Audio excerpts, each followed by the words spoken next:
Hello everyone, कैसे हैं आप लोग। लेसन प्लान के तीसरे चरण में आज हम हर्बटियन अप्रोच ऑफ लेसन प्लान के बारे में जानेंगे। इसमें हम हर्बर्ट के द्वारा दिए गए चरण को समझेंगे और ये किस प्रकार से हमारे लेसन प्लान को इफेक्टिव बना सकता है, इसके बारे में हम लोग डिटेल में चर्चा करेंगे।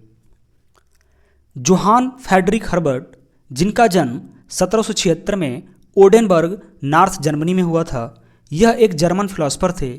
इनका मानना था कि नए विचार जब छात्रों के सामने उचित ढंग से प्रस्तुत किए जाते हैं तो मौजूदा विचारों से क्या होता है, जुड़ जाता है। यानी कि ये यहाँ पे नए थिंकिंग, नए थॉट के बारे में बता रहे हैं कि जब नए विचारों को हम लोग क्या करते हैं, उचित ढंग से यानी एक बेहतर ढंग से बच्चों के सामने, बच्चों के समक्ष रखते हैं, एक सिस्टमैटिक तरीके से, एक प्लान्ड वे में, तो हमारा जो एग्जिस्टिंग जो विचार हैं, जो हमारे वर्तमान के जो विचार हैं, उससे क्या होगा, जुड़ जाता है। और जुड़ने के बाद संबंधित जो हमारे विचार हैं उसका एक नया प्रणाली बनता है, एक नया निर्माण होता है। यानी यहाँ पे ये समझना है कि इसमें इन्होंने प्रीवियस नॉलेज यानी जो हमारा पूर्व ज्ञान होता है उसके थ्रू इन्होंने नए ज्ञान का निर्माण करने के लिए इन्होंने बात किया है। यानी कि एक क्लासरूम में एक टीचर के द्वारा जब एंटर करता है तो एंटर करने से पहले अपने प्रकरण को पढ़ाने से पूर्व बच्चों से क्या करता है, तो प्रीवियस ज्ञान, जो हमारे पूर्व ज्ञान होते हैं उसके बारे में जानने का चेष्टा करता है। जिससे क्या होगा, तो बच्चों के अंदर जिज्ञासा उत्पन्न होगी,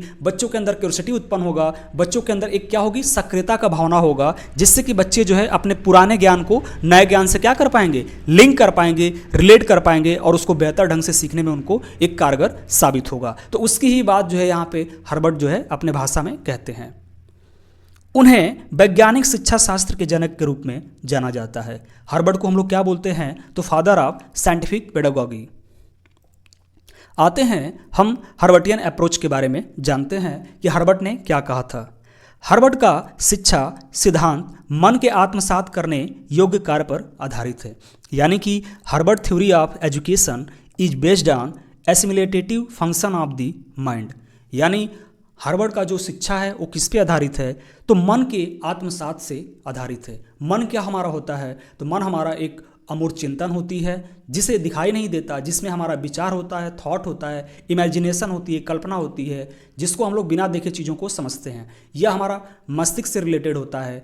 और मन के विचारों को जब आत्मसात करना यानी कि उसको ग्रहण करना, अपने अंदर स्वतः ही क्या करना, ग्रहण करना, आत्मसात करना, तो वही हमारा क्या है, इन्होंने क्या बोला कि अपने मन को आत्मसात करना, वही हमारा क्या कहलाएगा, तो वही हमारा हर्बर्ट का एजुकेशन का बेस्ट कहलाता है।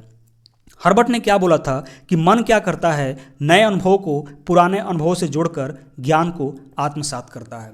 मन के द्वारा क्या किया जाता है, तो जो हमारे नए एक्सपीरियंसेज हैं उसको पुराने एक्सपीरियंस के द्वारा, पुराने अनुभव से जोड़कर नए ज्ञान को क्या किया जाता है, ग्रहण किया जाता है, आत्मसात किया जाता है। तो इसमें हमारा प्रीवियस ज्ञान का बहुत इंपॉर्टेंट रोल होता है, जिससे कि हम लोग एक नए ज्ञान का चीज़ों को सीख सकते हैं। हर्बर्ट के द्वारा केवल 4 चरणों पर जोर दिया गया था, लेकिन उनके जो अनुयायी थे, उनको मानने वालों ने 6 चरण में क्या किया, संशोधित किया। इस 6 चरणों को पाठ योजना में हर्बर्टियन चरण कहा जाता है। पाठ योजना यानी कि हमारे लेसन प्लान में हर्बर्टियन अप्रोच को, यानी आपके जो 6 चरण हैं उसको हम लोग कहते हैं। आते हैं हमारे 6 step of Herbartian approach of lesson plan. Lesson plan के 6 स्टेप्स कौन कौन से थे जो आपके हर्बर्टियन अप्रोच के थे। सबसे पहले हमारा है तैयारी या परिचय, प्रिपरेशन या इंट्रोडक्शन। दूसरे में हमारा प्रस्तुतिकरण करना। तीसरे में कंपैरिजन एंड एसोसिएशन यानी तुलना और सहभागिता। चौथे में हमारा है सामान्यीकरण, जनरलाइजेशन। 5वें में हमारा अनुप्रयोग, एप्लीकेशन। लास्ट में हमारा आता है रिकैप्चुलेशन यानी पुनर्कथन। पुनर्कथन क्या होता है, तो अंतिम में जब हम चीज़ों को पढ़ा लेते हैं, तो पढ़ाने के बाद जब हम चीज़ों को कंसाइज करके एक सारांश में बच्चों को चीज़ों को रिवाइज किया जाता है, उसे ही हम लोग क्या बोलते हैं, पुनर्कथन। आते हम लोग एक एक को जानेंगे। तैयारी, प्रिपरेशन क्या होती है, प्रिपरेशन या इंट्रोडक्शन। विद्यार्थी से उनके पिछले ज्ञान को परखने के लिए कुछ प्रश्न पूछे जाते हैं। यानी कि जो हमारे छात्र होते हैं तो उनके पिछले ज्ञान को जानने के लिए टीचर के द्वारा क्या किया जाता है, कुछ प्रश्नों को रखा जाता है, जिसे ही आप लोग माइक्रो टीचिंग का एक जो हमारा स्किल होता है, जिसे हम लोग बोलते हैं प्रस्तावना कौशल, उसका वहाँ पे प्रीवियस ज्ञान को चेक करने के लिए यूज किया जाता है। आप लोगों ने 2nd सेमेस्टर में प्रस्तावना कौशल के जो आपने जो स्किल पढ़ा हुआ है उसका एक पार्ट यहाँ पे आपको दिखाई देगा। ताकि उनमें नए ज्ञान सीखने की जिज्ञासा पैदा हो सके, ताकि बच्चा क्या कर पाए, तो पुराने ज्ञान को जो है अपने नए ज्ञान से रिलेट कर पाए और यहाँ पे बच्चों के अंदर जिज्ञासा हो चीज़ों को सीखने के लिए।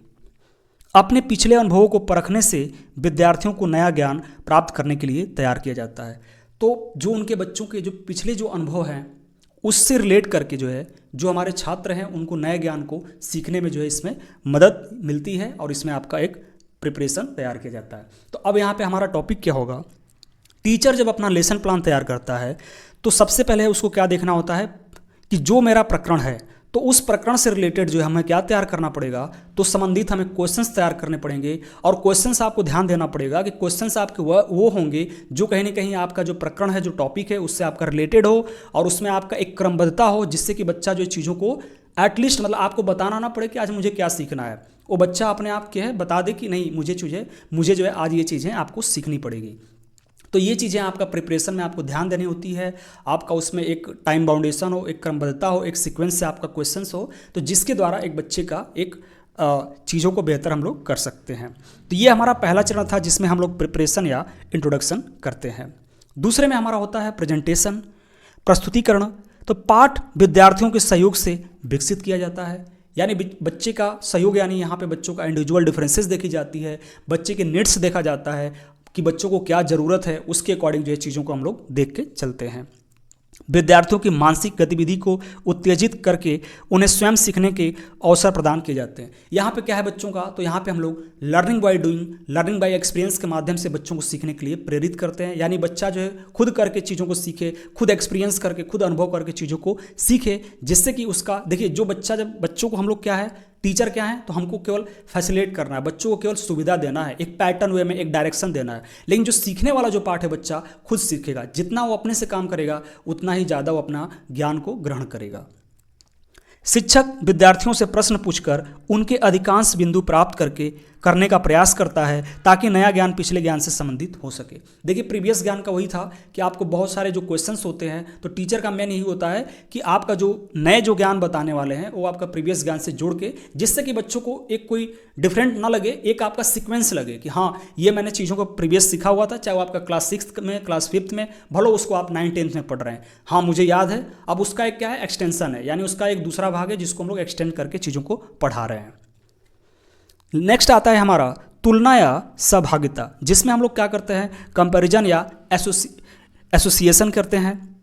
इसमें क्या होता है, तो इसमें पढ़ाए गए जो हमारे तथ्य हैं, जो हमारे फैक्ट्स हैं या घटनाएं हैं और अनुप्रयोग को तुलना द्वारा परस्पर जोड़ा जाता है।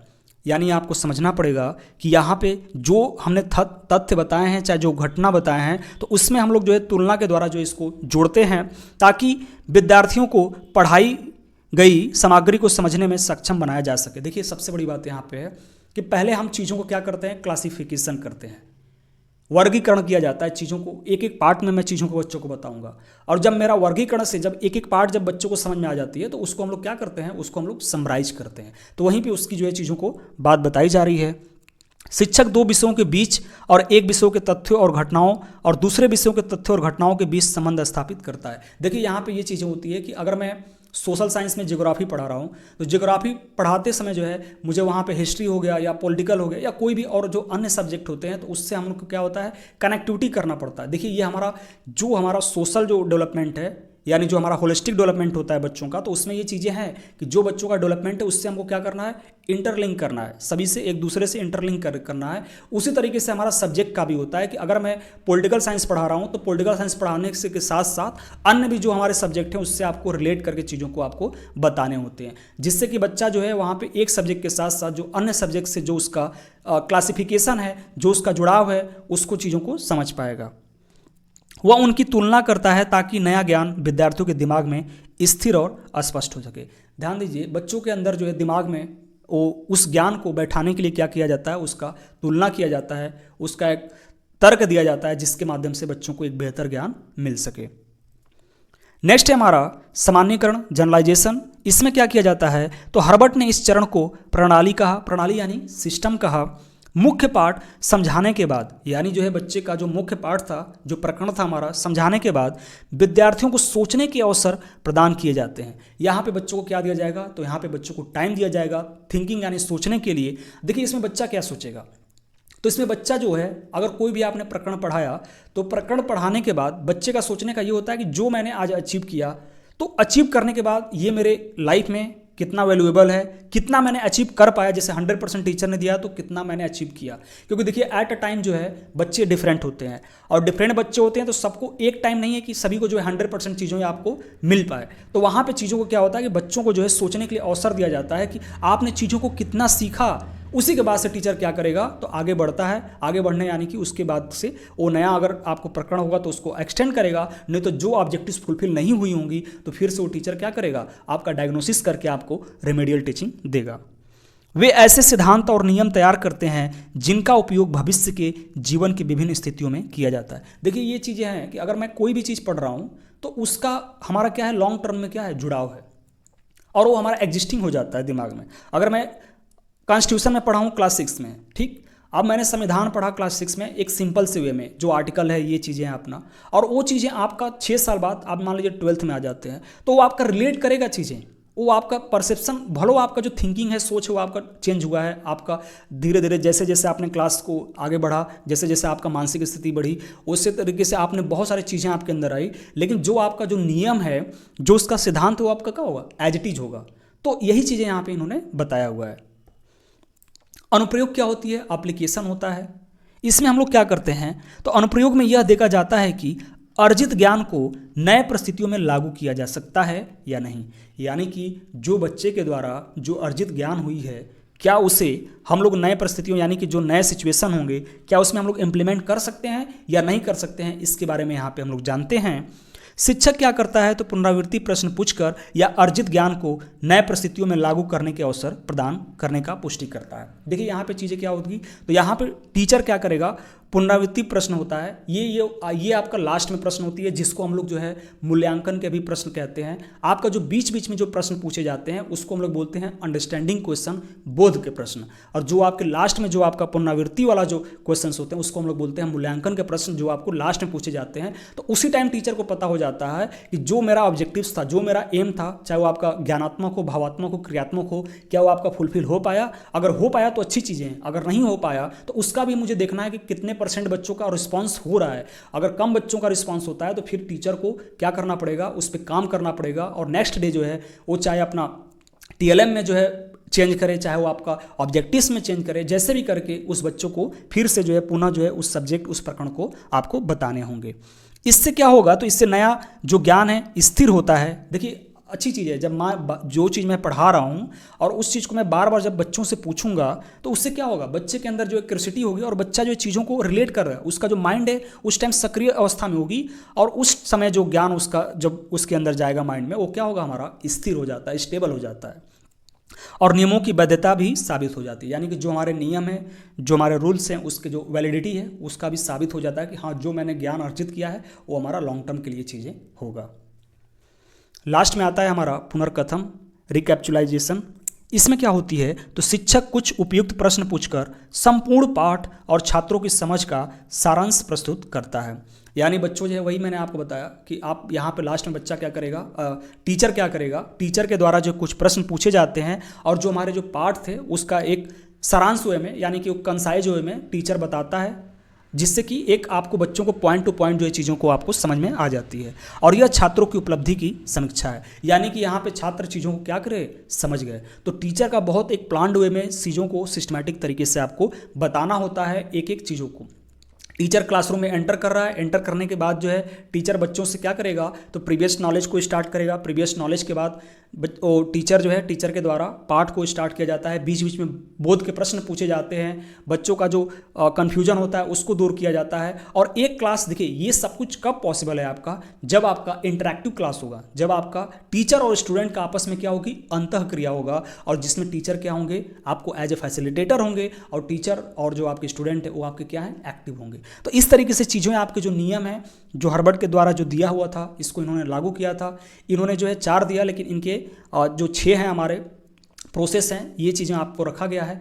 नेक्स्ट हमारा जो वीडियो होगा, तो नेक्स्ट हमारा वीडियो होगा कि नए जो आपके लेसन प्लान है, लेसन प्लान में क्या क्या चीज़ें होंगी जो आपको लेसन प्लान थर्ड सेमेस्टर में बनाने हैं। तो उसका आपका जल्द वीडियो अपलोड होगा और आप इसको जरूर देखिए, इसको समझिए, ये आपके लिए मोस्ट इंपॉर्टेंट है क्योंकि आपका यहीं से एक टीचर का न्यू स्टार्ट होता है जो कि आपके लिए बेहद ज़रूरी है। धन्यवाद।